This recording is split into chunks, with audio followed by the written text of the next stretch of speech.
Hello दोस्तों, नमस्कार। LP सरकारी जॉब चैनल पर आपका हार्दिक स्वागत और अभिनंदन करता हूं। ये कक्षा 12 इतिहास का दूसरा मॉडल पेपर है। एक मॉडल पेपर आपके पास भेज चुका हूं। आपको पहले ही बता चुका था केवल 2 मॉडल पेपर जाएगा। इसमें केवल बहुविकल्पी प्रश्न हैं, टाइमलाइन है और मैप में वर्क करते दिखाया जाएगा। इसी 3 भाग के आधार पर पूरे पाठ को आप अच्छे से लिख के आएंगे, ये हमारा विश्वास है। तो हम बिना देरी लगाए प्रश्नों पर चलते हैं। पहला प्रश्न है, हिंदू और मुसलमानों के धर्म ग्रंथों को किसने अस्वीकार किया? बाबा फरीद ने, अर्जुन देव ने, रविदास ने या गुरु नानक ने? तो गुरु नानक और कबीरदास हैं नहीं, यानी कि गुरु नानक। आपका सही उत्तर होगा प्रश्न नंबर 1 का ऑप्शन डी। अगले प्रश्न पे आ जाएं। ख्वाजा मोइनुद्दीन चिश्ती की दरगाह पर सबसे बड़ा उर्स मेला कहाँ लगता है? बीकानेर में, अजमेर में, दिल्ली में, लखनऊ में? तो ये उर्स या मेला लगता है अजमेर में, राजस्थान में है। प्रश्न नंबर 2 का ऑप्शन बी सही उत्तर होगा। प्रश्न नंबर 3, अबुल फजल द्वारा रचित किस ग्रंथ में मुगल काल से संबंधित तथ्यों का विवरण दिया गया है? शान-ए दरबारी, आईन-ए अकबरी, अकबर-ए इलाही या मुगल शान में? तो प्रश्न नंबर 3, अबुल फजल द्वारा रचित आईन-ए अकबरी में मुगल काल से संबंधित तथ्यों का वर्णन है, यानी प्रश्न नंबर 3 का ऑप्शन बी सही उत्तर होगा। प्रश्न नंबर 4 पे आ जाएं। बंगाल में अस्थायी बंदोबस्त या इस्टमरारी बंदोबस्त व्यवस्था किसने लागू किया? इस्टमरारी बंदोबस्त आ जाएगा या अस्थायी बंदोबस्त आ जाएगा? तो आपको बिल्कुल नहीं घबराना है, दोनों एक ही बात है। चाहे बंगाल में अस्थायी बंदोबस्त आवे या इस्टमरारी बंदोबस्त आवे, तो कॉर्नवालिस ने, लॉर्ड विलियम बेंटिंक ने, डफरिन ने या लॉर्ड वेलेस्ली ने तो इस्टमरारी या अस्थायी बंदोबस्त लागू किया था कॉर्नवालिस ने। प्रश्न नंबर 4 का ऑप्शन ए सही उत्तर होगा। प्रश्न नंबर 5, बंगाल में अस्थायी बंदोबस्त कब लागू किया गया? ये भी प्रश्न पूछा जाता है कि बंगाल में अस्थायी बंदोबस्त कब लागू किया गया? 1765 में, 1773 में, 1793 में या 1818 में? तो बंगाल में अस्थायी बंदोबस्त लागू किया गया था 1793 में। प्रश्न नंबर 5 का ऑप्शन सी सही उत्तर होगा। प्रश्न नंबर 6 पे आ जाएं।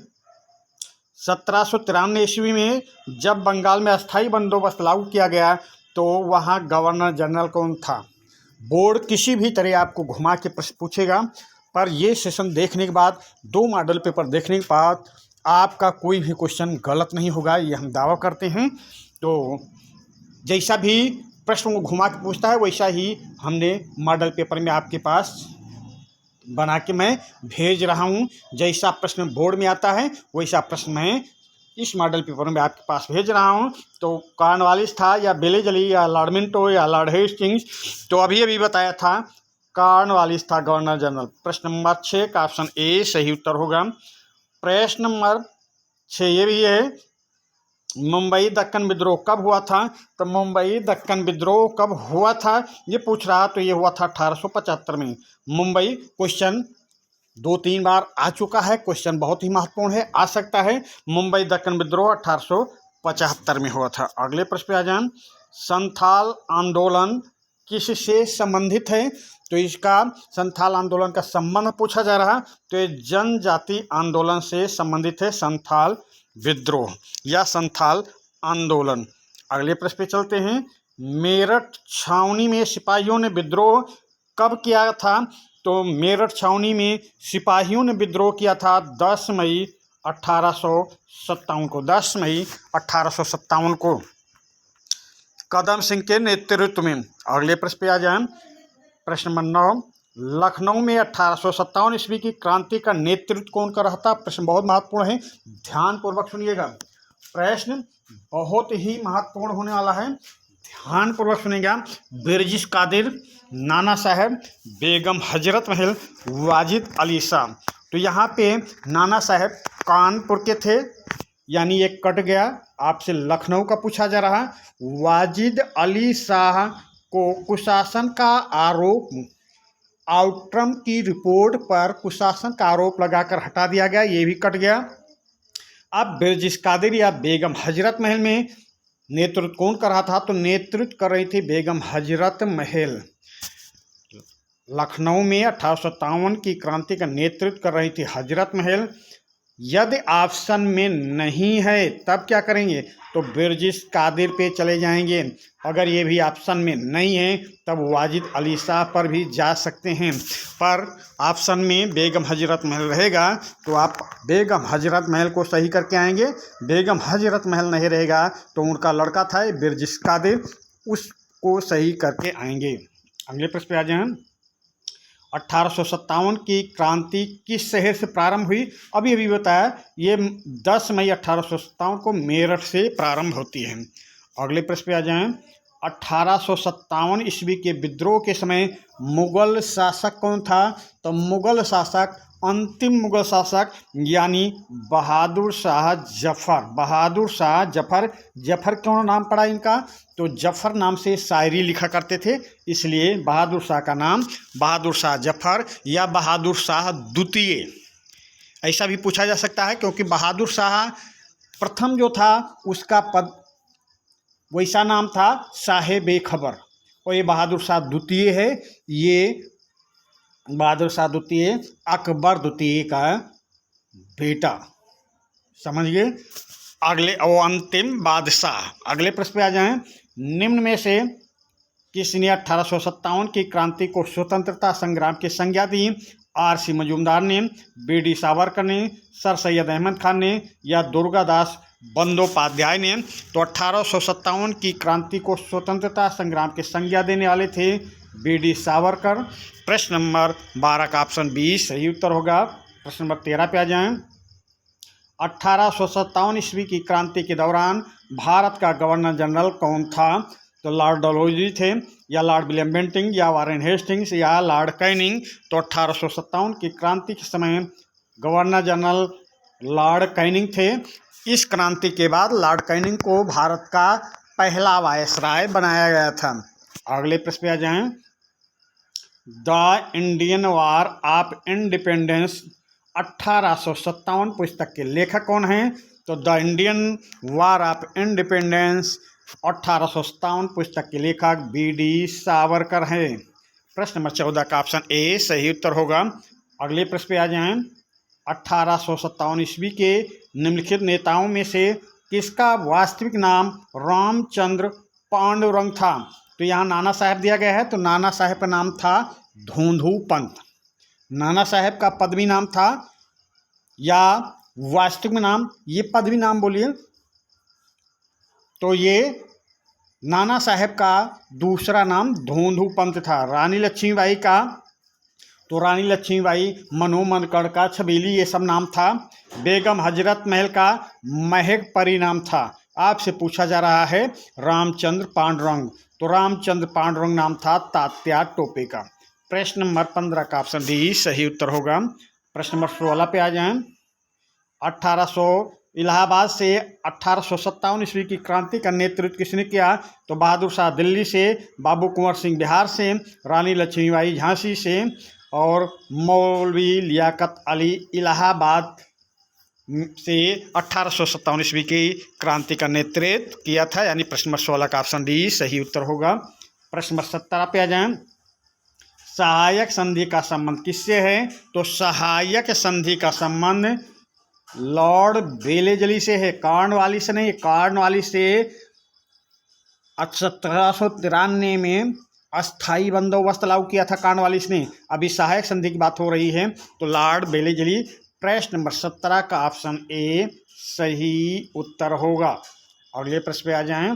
प्रश्न नंबर 18, भारत का पहला वायसराय कौन था? तो 1857 की क्रांति के बाद लॉर्ड कैनिंग को भारत का पहला वायसराय बनाया गया था। प्रश्न नंबर 18 का ऑप्शन सी सही उत्तर होगा। प्रश्न नंबर 19 पे आ जाएं। वेलेजली की सहायक संधि को निम्न में से किस राज्य ने स्वीकार नहीं किया? वेलेजली की सहायक संधि को निम्न में से किस राज्य ने स्वीकार नहीं किया? तो अवध के नवाब, हैदराबाद के निजाम, भरतपुर का राज या पेशवा? तो स्वीकार न करने वाला थे अवध के नवाब, क्योंकि इनके ऊपर कुशासन का आरोप लगाया गया था। आउट टर्म की रिपोर्ट पर इनको आउट कर दिया गया था। प्रश्न नंबर 19 का ऑप्शन ए सही उत्तर होगा। प्रश्न नंबर 20, राज्य हड़प नीति किसने लागू किया? तो राज्य हड़प नीति, तो हड़प नीति लॉर्ड डलहौजी ने लागू किया था। राज्य हड़प नीति लॉर्ड डलहौजी, सबको डल कर दिए थे। जो राजघराने थे, छोटी छोटी रियासतें थी, उनको डल कर दिए। डलहौजी, राज हड़प नीति किसने लागू किया? लॉर्ड डलहौजी। अगले प्रश्न पे आ जाएं। विलय की नीति को लागू करने वाला गवर्नर जनरल, तो विलय की नीति को लागू करने वाला गवर्नर जनरल या सहायक संधि को लागू करने वाला, तो ये बेलेजली और लॉर्ड डलहौजी दोनों हैं। तो आप विलय की नीति पे बेलेजली है, कॉर्नवालिस है, लॉर्ड डलहौजी है। तो विलय नीति लागू करने वाला आप डलहौजी पे जाएंगे। डलहौजी, कॉर्नवालिस, लॉर्ड बेलेजली, विलय नीति या सहायक संधि विलय नीति, आप बेलेजली पे ही जाएंगे। बेलेजली ने सबको बिला दिया, ऐसा। लॉर्ड डलहौजी, कॉर्नवालिस पे नहीं जाना है। सबसे सही उत्तर होगा लॉर्ड बेलेजली। प्रश्न नंबर 21 का ऑप्शन सी सही उत्तर होगा। प्रश्न नंबर 22, भारत का प्रथम स्वतंत्रता संग्राम पुस्तक किसने लिखी? तो भारत का प्रथम स्वतंत्रता संग्राम पुस्तक लिखने वाले बी.डी. सावरकर थे। अगले प्रश्न पे चलते हैं। अखिल भारतीय कांग्रेस की स्थापना कब हुई? तो ए.ओ. ह्यूम ने 1885 में बम्बई के ग्वालियर टैंक में करते हैं। और इस समय गवर्नर जनरल कौन था, ऐसा प्रश्न पूछा जाएगा। तो लॉर्ड डफरिन थे। डफरिन डफला पीटते रह गए और कांग्रेस की स्थापना हो गई। किया था ए.ओ. ह्यूम ने। इनको शिमला का सन्यासी भी कहा जाता है। 72 प्रतिनिधि इसमें उपस्थित थे। अध्यक्षता किया था व्योमेश चंद्र बनर्जी ने। अगले प्रश्न पे आ जाएं। सूरत में कांग्रेस का विभाजन कब हुआ? तो सूरत में कांग्रेस की सूरत बदल गई थी 1907 में। सूरत में कांग्रेस का विभाजन हुआ था वर्ष 1907 में। अगले प्रश्न पे चले जाएं। चौरी चौरा घटना के बाद किस आंदोलन को वापस लिया गया? तो चौरी चौरा घटना के बाद महात्मा गांधी ने असहयोग आंदोलन को वापस ले लिया था। असहयोग आंदोलन को वापस ले लिया गया था। अगर तारीख पूछी जाती है तो 5 फरवरी 1922 को चौरी चौरा की घटना हुई थी। ये गोरखपुर में हुई थी। गोरखपुर कहाँ है? उत्तर प्रदेश में है। 22 पुलिस कर्मियों को जिंदा जला दिया गया था। कब? 1922 में। और वापस असहयोग आंदोलन कर लिया गया था। कब? 12 फरवरी 1922 को।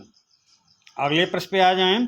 साइमन कमीशन कब भारत आया? तो आता है 2 बार, 27 में 28 में। पर काम जो हुआ या इनका विरोध जो हुआ 1928 में। तो आप उत्तर जो दे के आएंगे साइमन कमीशन भारत कब आया? वर्ष 1928 में सही करके आएंगे। अगले प्रश्न पे आ जाएं। प्रथम गोलमेज सम्मेलन का आयोजन कब हुआ था? तो प्रथम गोलमेज सम्मेलन का आयोजन 1930 में, 31 में दूसरा, 32 में तीसरा। ये सम्मेलन के समय है 1930 में पहला, 1931 में दूसरा, 1932 में तीसरा। तो प्रथम गोलमेज सम्मेलन की बात हो रही है। तो प्रथम गोलमेज सम्मेलन वर्ष 1930 में। अगले प्रश्न पे आ जाए। प्रश्न नंबर 27, महात्मा गांधी ने असहयोग आंदोलन कब आरंभ किया? तो देखिए यहाँ पे मैं 4 सन रखा हूँ, आप अच्छी तरह समझें। 1920 में महात्मा गांधी ने असहयोग आंदोलन चलाने का प्रस्ताव पेश किया था। सबसे पहले कहाँ पेश किया था? कोलकाता में 1920 में। क्यों? अध्यक्ष कौन था? लाला लाजपत राय, यानी महात्मा गांधी के एंटी थे। और ये असहयोग आंदोलन का प्रस्ताव पास नहीं हुआ। फिर 1920 में ही दिसंबर में नागपुर में, क्योंकि महात्मा गांधी या कांग्रेस की नाक के विषय हो गई थी, क्योंकि असहयोग आंदोलन पास नहीं हुआ था, तो इसलिए दूसरा अधिवेशन 3 महीने बाद फिर बुलाया जाता है दिसंबर में 1920 दिसंबर में नाग में। और कोई विजय वीर राघवाचारी, कोई विजयी आदमी ही ये प्रस्ताव पेश करवा सकते थे। पास करवा सकते थे, तो पेश भी किया गया, पास भी किया गया।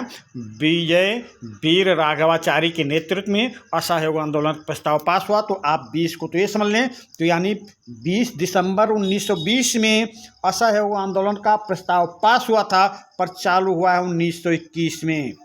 ध्यान देने वाली बात है यहाँ पे, 1920 करके नहीं आना। यदि ऑप्शन में 1921 नहीं रहेगा तो आप 20 करके चले आएंगे, क्योंकि 20 में ही कार्यवाही चालू हो गई थी। सितंबर 1920 में असहयोग आंदोलन के लिए पेश किया गया था प्रस्ताव। दिसंबर 1920 में प्रस्ताव पास हुआ। तो यदि ऑप्शन में वर्ष 1921 नहीं रहेगा तो आप वर्ष 1920 करके आएंगे। यदि ऑप्शन में 1921-20 दोनों है तो आप 1921 करके आएंगे। 1922 में 22 पुलिसकर्मियों को जिंदा जला दिया गया था चौरी चौरा नामक स्थान पर। 1924 एकमात्र कांग्रेस की अधिवेशन की अध्यक्षता करने वाले महात्मा गांधी थे, कर्नाटक के बेलग्राम में। चलते हैं अगले प्रश्न पे। प्रश्न नंबर 28, भारतीय स्वतंत्रता के समय भारतीय राष्ट्रीय कांग्रेस का अध्यक्ष कौन था? तो भारतीय स्वतंत्रता के समय भारतीय राष्ट्रीय कांग्रेस के अध्यक्ष थे JB कृपलानी। सबसे ज़्यादा अध्यक्षता करने वाले या सबसे कम उम्र के अध्यक्ष बनने वाले कौन थे? मौलाना अबुल कलाम आज़ाद। सबसे कम उम्र और सबसे ज़्यादा समय तक 1940 से 1945 तक इन्होंने अध्यक्षता किया था। ये पर भारत की स्वतंत्रता के समय JB कृपलानी थे। प्रश्न नंबर 28 का ऑप्शन बी सही उत्तर होगा। प्रश्न नंबर 29 पे आ जाएं। 1885 ईस्वी में मुंबई के भारतीय राष्ट्रीय कांग्रेस अधिवेशन के अध्यक्ष कौन थे? तो ये अध्यक्ष कौन थे भाई, ये आपसे पूछा जा रहा।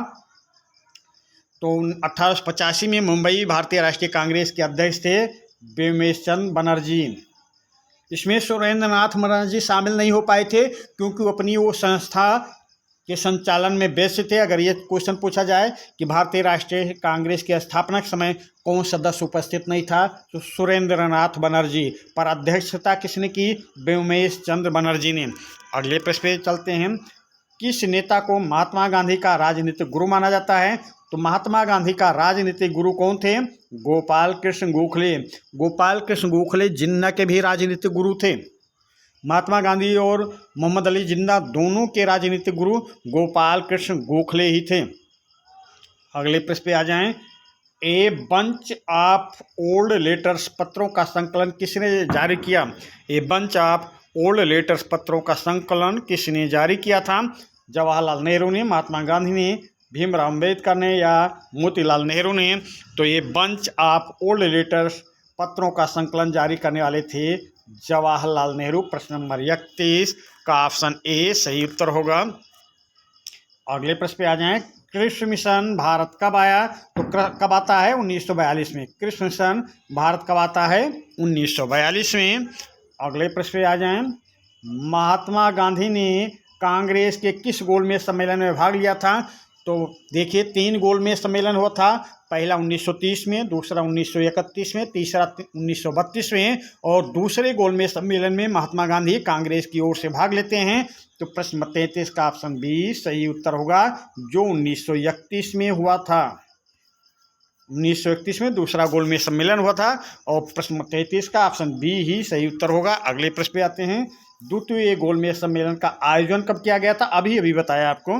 द्वितीय गोलमेज सम्मेलन का आयोजन कब किया गया था? वर्ष 1931 में। 30 में पहला और 32 में तीसरा, 1931 में दूसरा। अगले प्रश्न पे आ जाए। भारत छोड़ो आंदोलन कब प्रारंभ हुआ? तो अगस्त 1942 में, सितंबर 1942, अक्टूबर 1942, नवंबर 1942। तो भारत छोड़ो आंदोलन प्रारंभ हुआ था अगस्त 1942 में। प्रश्न नंबर 34 का ऑप्शन ए सही उत्तर होगा। प्रश्न नंबर 35 पे आ जाएं। निम्न में से कौन सा आंदोलन महात्मा गांधी से संबंधित नहीं था?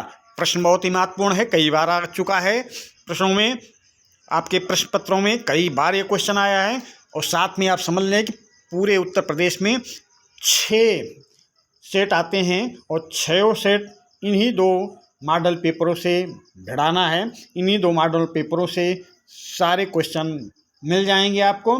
तो आप परीक्षा हाल में जाने से पहले दोनों मॉडल पेपर 2-3 बार जरूर देखकर अध्ययन कर समझ कर जाएं। तो निम्न में से कौन सा आंदोलन महात्मा गांधी से संबंधित नहीं है? तो असहयोग आंदोलन महात्मा गांधी से संबंधित है। होम रूल लीग आंदोलन नहीं भाई, होम रूल लीग आंदोलन तिलक और एनी बेसेंट से संबंधित है। समन्वय अवज्ञा आंदोलन महात्मा गांधी से, भारत छोड़ो आंदोलन महात्मा गांधी से। तो प्रश्न नंबर 35 का ऑप्शन बी सही उत्तर होगा। एनी बेसेंट और बीजी तिलक, बाल गंगाधर तिलक से संबंधित है। अगले प्रश्न पे चलते हैं। ब्रिटिश पार्लियामेंट द्वारा भारतीय स्वतंत्रता अधिनियम कब पारित किया गया? 18 जुलाई 1947, 4 जुलाई 1947, 5 जुलाई 1947 या 20 जुलाई 1947। तो ब्रिटिश पार्लियामेंट द्वारा भारतीय स्वतंत्रता अधिनियम पारित किया गया 18 जुलाई 1947 को। प्रश्न नंबर 36 का ऑप्शन ए सही उत्तर होगा। प्रश्न नंबर 37 पे आ जाएं। माई एक्सपेरिमेंट विद ट्रूथ पुस्तक के लेखक कौन है? तो माई एक्सपेरिमेंट विद ट्रूथ पुस्तक के लेखक, आपको कंफ्यूजन में नहीं रहना है, महात्मा गांधी ही हैं। प्रश्न नंबर 37 का सही उत्तर होगा ऑप्शन ए, जवाहरलाल नेहरू पे नहीं जाना है। महात्मा गांधी की पुस्तक का नाम है माई एक्सपेरिमेंट विद ट्रूथ। अगले सत्य के साथ मेरे प्रयोग, ये हिंदी में इसका नाम है। अगले प्रश्न पे आ जाएं। महात्मा गांधी को किसने सर्वप्रथम राष्ट्रपिता कहकर संबोधित किया था? तो महात्मा गांधी को सर्वप्रथम राष्ट्रपिता कहकर सुभाष चंद्र बोस ने संबोधित किया था। प्रश्न नंबर 38 का ऑप्शन ए सही उत्तर होगा। प्रश्न नंबर 39, डिस्कवरी ऑफ इंडिया के लेखक कौन हैं? तो भारत एक खोज, डिस्कवरी ऑफ इंडिया के लेखक हैं जवाहरलाल नेहरू। और माई एक्सपेरिमेंट विद ट्रूथ पुस्तक के लेखक महात्मा गांधी आपको बता चुका हूं। अगले प्रश्न पे आते हैं। रामकृष्ण मिशन के संस्थापक, तो रामकृष्ण मिशन के संस्थापक स्वामी विवेकानंद हैं। रामकृष्ण मिशन के संस्थापक स्वामी विवेकानंद हैं। अगले प्रश्न पे चलते हैं। रौलेट एक्ट भारत कब आया? तो रौलेट एक्ट भारत आता है 1919 में। 1917 में चंपारण आंदोलन, 1918 में खेड़ा एवं अहमदाबाद का आंदोलन और 1920 में असहयोग आंदोलन चलाने के लिए दो बार प्रस्ताव पेश किया गया। एक बार फेल हुआ, दूसरी बार पास हो गया। तो प्रश्न नंबर 41 का ऑप्शन सी सही उत्तर होगा। अगले प्रश्न पे आ जाएं। खिलाफत आंदोलन का नेतृत्व किसने किया था? तो मोहम्मद अली ने, शौकत अली ने, या मोहम्मद अली तथा शौकत अली दोनों ने, या उपरोक्त में से कोई नहीं। तो खिलाफत आंदोलन का नेतृत्व करने वाले थे मोहम्मद अली तथा शौकत अली दोनों ने। प्रश्न नंबर 42 का ऑप्शन सी सही उत्तर होगा। यहाँ पे एक कन्फ्यूजन आपको और रहता है कि नेतृत्व तो इसने किया, पर खिलाफत आंदोलन का अध्यक्ष किसे चुना गया? अगर ये प्रश्न आ जाता है खिलाफत आंदोलन का अध्यक्ष किसे चुना गया, तो मोहम्मद अली और शौकत अली को नहीं चुना गया, ना तिलक को चुना गया। महात्मा गांधी को खिलाफत आंदोलन का अध्यक्ष चुना गया था। प्रश्न नंबर 43 का ऑप्शन सी सही उत्तर होगा। दोनों प्रश्न एक साथ रख के समझाने का प्रयास किया गया है। अगले प्रश्न पे आ जाएं। भारतीय राष्ट्रीय कांग्रेस का प्रथम अधिवेशन कहाँ हुआ? तो दिल्ली में, कलकत्ता में, सूरत में, मुंबई में। यह भारतीय राष्ट्रीय कांग्रेस का प्रथम अधिवेशन होता है मुंबई में 1885 में। 72 प्रतिनिधि उपस्थित होते हैं। स्थापना किया है उन्होंने लॉर्ड डफरिन के समय कांग्रेस की स्थापना होती है। लॉर्ड डफरिन के समय यह बैठक होती है और व्योमेश चंद्र बनर्जी इसकी अध्यक्षता करते हैं। अगले प्रश्न पे आ जाएं। राज्यों का पुनर्गठन कब किया गया?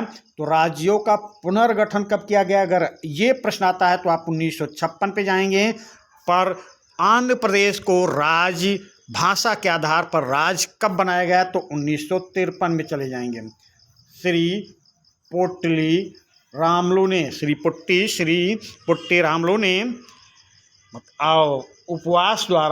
उपवास किया, उनका देहांत हो गया था, उनका स्वर्गवास हो गया था। तो इस कारण सरकार मजबूर हो गई थी। 1953 में आंध्र प्रदेश को भाषा के आधार पर राज्य बना दिया गया था। पर राज्यों का पुनर्गठन कब किया गया? 1956 में। दोनों प्रश्न में अंतर रहेगा।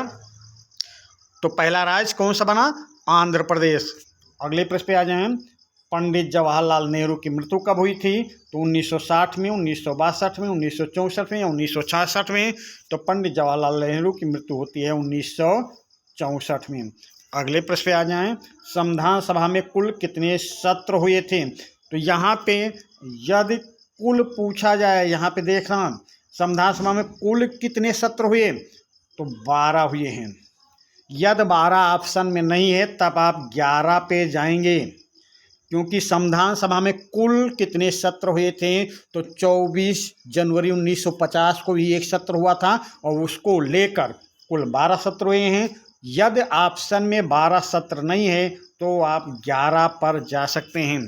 तो प्रश्न नंबर 46 अच्छी तरह समझ लें। यदि 11-12 दोनों रहेगा तो 12 पे जाएंगे, अगर 11-12 दोनों नहीं केवल 11 है तो 11 पे सही करके आएंगे। अगले प्रश्न पे आ जाएं। विश्व के सर्वाधिक लंबे संविधान के रूप में भारतीय संविधान को कब लागू किया गया? तो भारतीय संविधान को लागू किया गया था 26 जनवरी 1950। 26 नवंबर 1949 को स्वीकार किया गया। 24 जनवरी 1950 को अंतिम 12वां सत्र शुरू हुआ था। 9 दिसंबर 1946 को पहली बैठक होती है जिसकी अध्यक्षता सच्चिदानंद सिन्हा करते हैं। ये अस्थायी अध्यक्ष थे। तो प्रश्न नंबर 46 का ऑप्शन बी सही उत्तर होगा। अगले प्रश्न पे आ जाएं। संविधान सभा का चुनाव किस आधार पर किया गया? तो संविधान सभा का चुनाव प्रांतीय चुनाव के आधार पर किया गया था भाई। वयस्क मताधिकार या अप्रत्यक्ष चुनाव के आधार पर नहीं किया गया है, प्रांतीय चुनाव के आधार पर किया गया है। पर आप सही क्या करेंगे? उपरोक्त सभी आधार पर, क्योंकि प्रांतीय चुनाव तो अप्रत्यक्ष हो गया और ये अप्रत्यक्ष चुनाव किसने किया था? वयस्क मताधिकार के आधार पे हुआ, तो आप उपरोक्त सभी पे चले जाएंगे। अगर और कोई ऑप्शन यहाँ पे रहेगा तो प्रांतीय चुनाव के आधार पर जाएंगे, और यदि ये 3 ऑप्शन है उपरोक्त सभी है तो आप डी पर चले जाएंगे। अगले प्रश्न पे आ जाएं। भारतीय संविधान का कौन सा भाग संविधान की आत्मा कहलाता है? तो उद्देश्य का या प्रस्तावना, ये भारतीय संविधान की आत्मा कहलाती है, उद्देश्य का। अगर ये पूछा जाए कि भीमराव अंबेडकर के अनुसार कौन सा अनुच्छेद भारतीय संविधान की आत्मा है, तो वो है संवैधानिक उपचारों का अधिकार। अगर पंडित भार्गव के अनुसार पूछा जाएगा तो मूल अधिकार है संविधान की आत्मा। और यदि पूछा जाएगा संविधान का कौन सा भाग संविधान की आत्मा कहलाता है, तो उद्देश्य का। यहाँ पे समझ लें, मूल अधिकार पंडित भार्गव, संवैधानिक उपचारों का अधिकार भीमराव अंबेडकर, और प्रश्न के अकॉर्डिंग आपका उत्तर सही होगा ऑप्शन सी। अगले प्रश्न पे चलते हैं। प्रश्न 49। संविधान सभा में ऐतिहासिक उद्देश्य का प्रस्ताव किसने पेश किया? तो उद्देश्य प्रस्ताव पेश करने वाले थे जवाहरलाल नेहरू। 13 दिसंबर 1946 को उद्देश्य प्रस्ताव जवाहरलाल नेहरू ने पेश किया था। कब? 13 दिसंबर 1946 को। अगले प्रश्न पे चलते हैं। संविधान सभा में किसने कहा कि अल्पसंख्यक शब्द की व्याख्या आर्थिक आधार पर की जानी चाहिए? तो आर्थिक आधार पर अल्पसंख्यक शब्द की व्याख्या को एन.जी. रंगा ने कहा था। एन.जी. रंगा ने। प्रश्न नंबर 49 का ऑप्शन ए सही उत्तर होगा। प्रश्न नंबर 50 पे आ जाएं।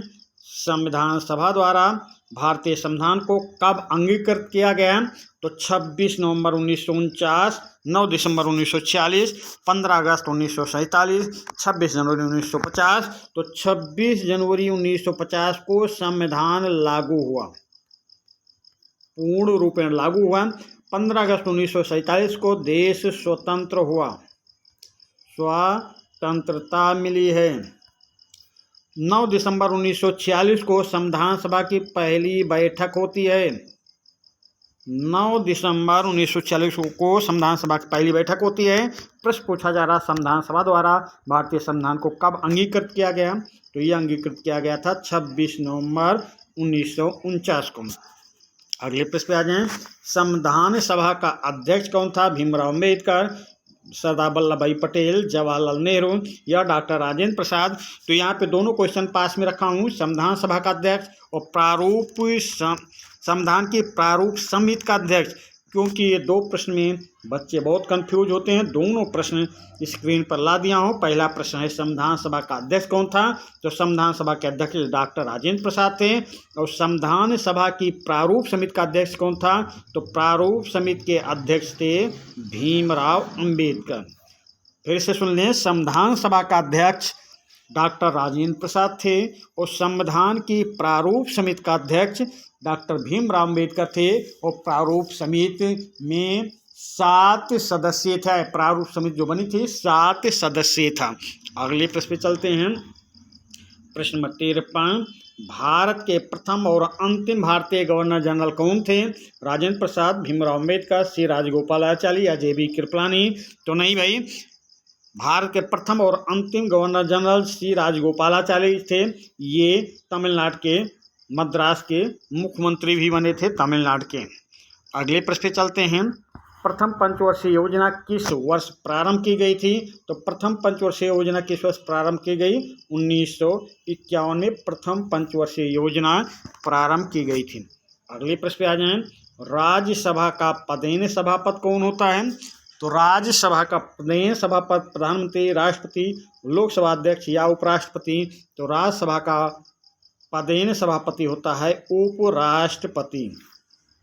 अब ये टाइमलाइन में आप देखेंगे कि ये जो बहुविकल्पी प्रश्न आपके पास जा रहा है, ये आप टाइमलाइन में सेट कर सकते हैं, अति लघु उत्तरीय में सेट कर सकते हैं, लघु उत्तरीय में सेट हो जाएगा, दीर्घ उत्तरीय में सेट हो जाएगा। तो बहुविकल्पी प्रश्न आपके लिए बहुत ही महत्वपूर्ण होने वाले हैं। पर कुछ टाइमलाइन से भी संबंधित प्रश्न रखे हैं, तो टाइमलाइन के बारे में भी आपको बता देते हैं। टाइमलाइन में पहला है 1526। 1526 को बाबर ने इब्राहिम लोदी के ऊपर आक्रमण करके मुगल वंश की स्थापना किया था। 1556 में, तो 1556 में हुमायूं ने पुनः गद्दी प्राप्त की थी। पहली बार गद्दी पर जो पहला शासनकाल उनका चला था 1523 से 1534, पर ये दूसरा ही बार गद्दी पर बैठते हैं 1556 में। और फिर 6 महीने के अंदर ही इनकी मृत्यु हो जाती है। तो 1556 से 1605, यानी 1556 में अकबर भी गद्दी पर बैठता है पहली बार 13.5 वर्ष की आयु में। और अकबर की मृत्यु कब होती है? 1605 में अकबर की मृत्यु होती है। अब 1605 से जब अकबर की मृत्यु होगी तो राजा कौन बनेगा? तो 1605 से 1627 तक सलीम जहांगीर शासक बनता है। 1605 से 1627 तक। और जब ये मर जाता है 27 में, तो 1628 से 1658 तक कौन शासक बनेगा? खुर्रम, शाहजहां शासक बनेगा, जहांगीर का लड़का। फिर 1658 से 1707 तक कौन शासक बनेगा? शाहजहां का लड़का औरंगजेब, सबसे तानाशाह शासक औरंगजेब बनता है। फिर 1600 ईस्वी में ईस्ट इंडिया कंपनी की स्थापना होती है। 1600 ईस्वी में ईस्ट इंडिया कंपनी की स्थापना होती है। अब अगले पे आ जाएं। 1757 में प्लासी का युद्ध होता है सिराजुद्दौला और क्लाइव के बीच। 1765 में नहीं दिया हूँ, वो होता है बक्सर का युद्ध। 1793 में अस्थाई बंदोबस्त लागू किया जाता है। 1773 में रेगुलेटिंग एक्ट, 1773 में रेगुलेटिंग एक्ट आता है, रेगुलेटिंग एक्ट आता है। और इसी एक्ट के तहत सर्वोच्च न्यायालय की स्थापना कलकत्ता में होती है। 1773 एक्ट के तहत सर्वोच्च न्यायालय की स्थापना कलकत्ता में होती है। 1793 में अस्थाई बंदोबस्त लागू होता है कॉर्नवालिस द्वारा। 1857 में प्रथम स्वतंत्रता संग्राम शुरू होता है।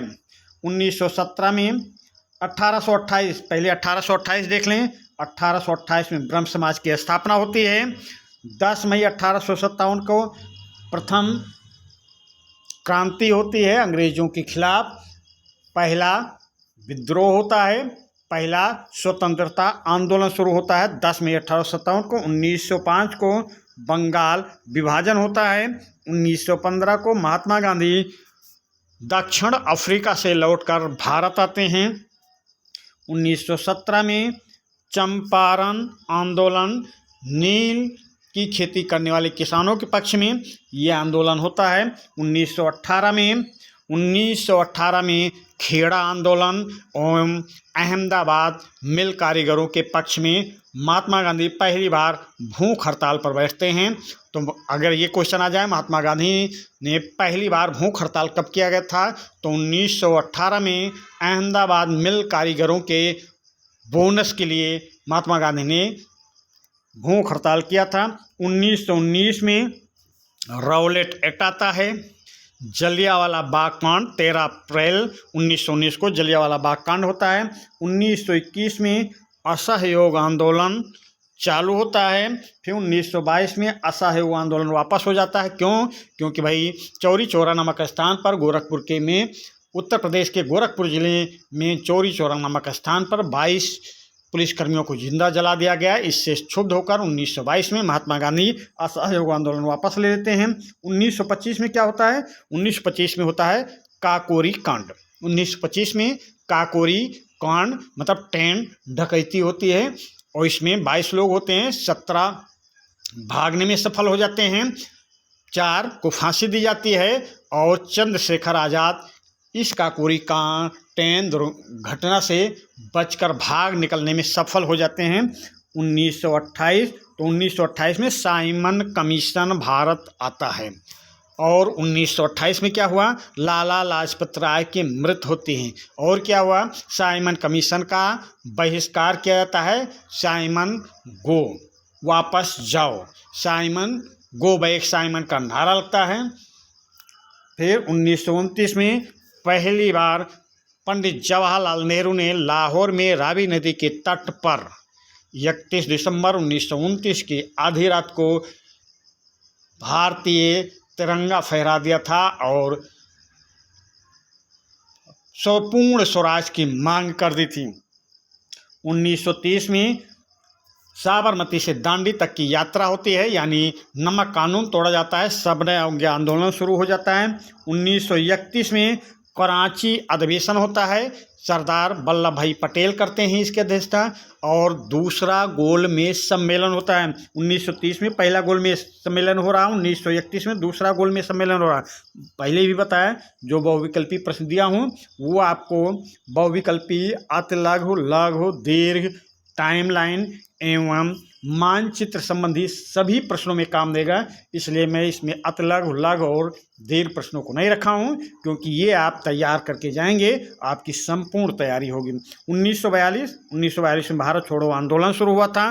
फिर 9 दिसंबर 1946, तो 9 दिसंबर 1946 को क्या होता है? संविधान सभा की पहली बैठक होती है, जिसमें संविधान सभा की पहली बैठक होती है जिसकी अध्यक्षता डॉक्टर सच्चिदानंद सिन्हा करते हैं। अस्थायी अध्यक्ष थे। 15 अगस्त 1947 को भारत स्वतंत्र होता है। 26 नवंबर 1949 को भारतीय संविधान को स्वीकार किया जाता है। 26 नवंबर 1950 को भारत का संविधान लागू होता है और अप्रैल 1951 में पहली पंचवर्षीय योजना लागू की जाती है। ये हो गया आपका टाइमलाइन से प्रश्न। अब मानचित्र आधारित प्रश्नों को देखेंगे। नीचे दिए गए निम्न स्थानों को मानचित्र में दर्शाइए। अमृतसर है, दांडी है, चौरी चौरा है, बारडोली है, मुंबई है, साबरमती है, कोलकाता है, चंपारण है।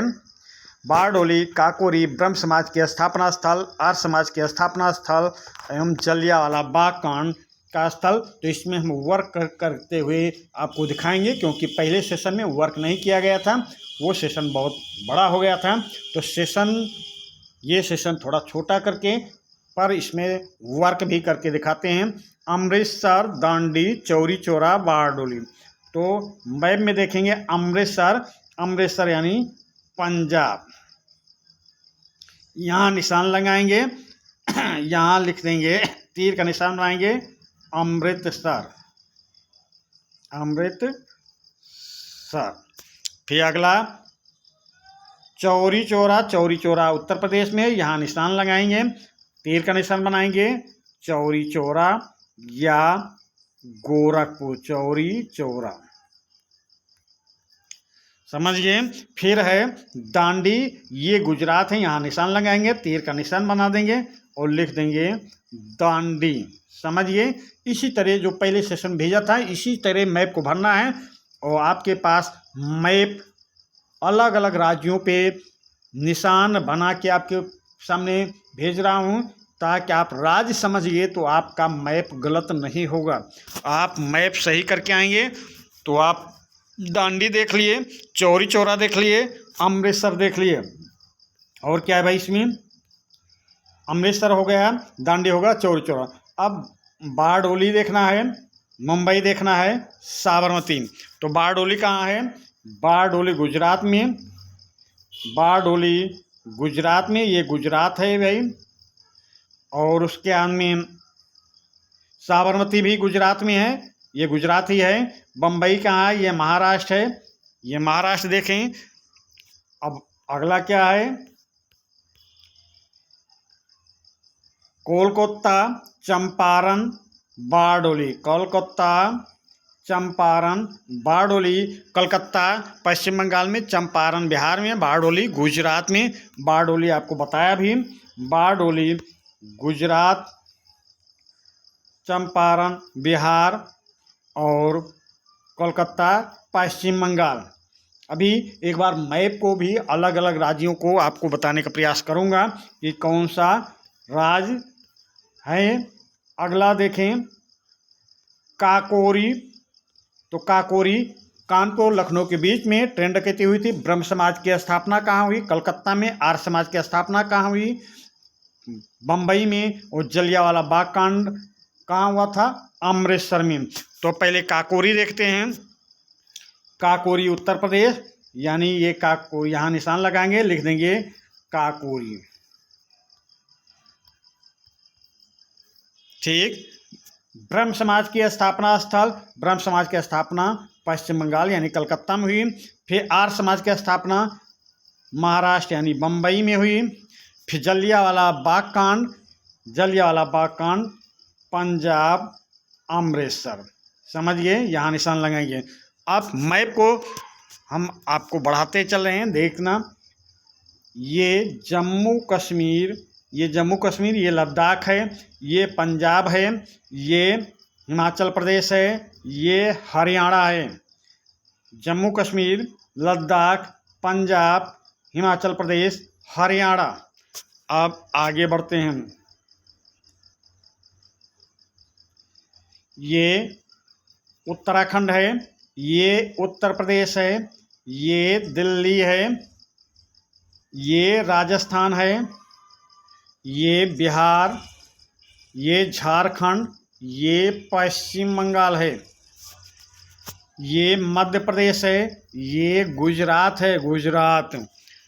फिर आगे पूर्वोत्तर राज्यों को बाद में, ये मध्य प्रदेश, ये छत्तीसगढ़, ये उड़ीसा, ये तेलंगाना और ये महाराष्ट्र है। अब आगे देखते हैं।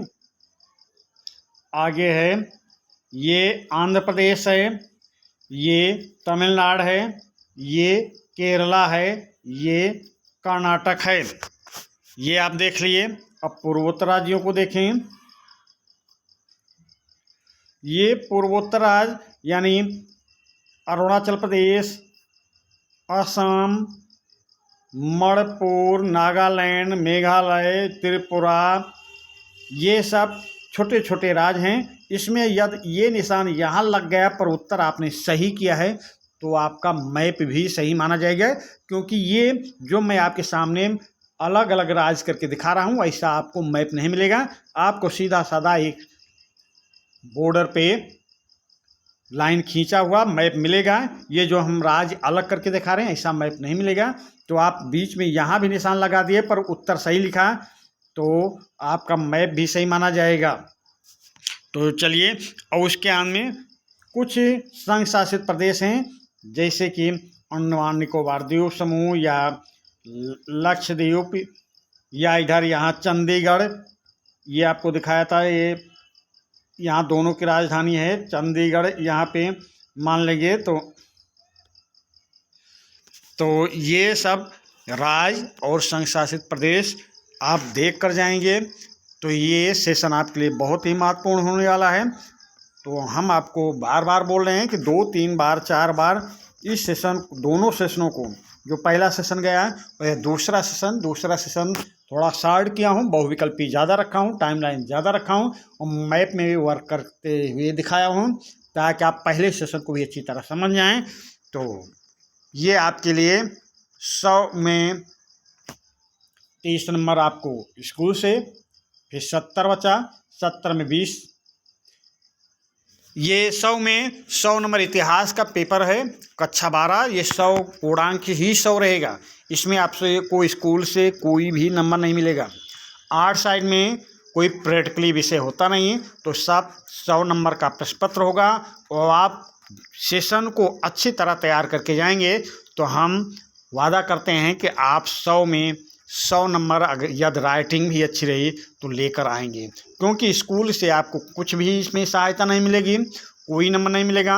तो आपके लिए 2 दिन बचा है। अब आप इन दोनों सेशनों को 2-3 बार 4 बार इस तरह तैयार करें कि आप सारे के सारे क्वेश्चन सही करके आएँ।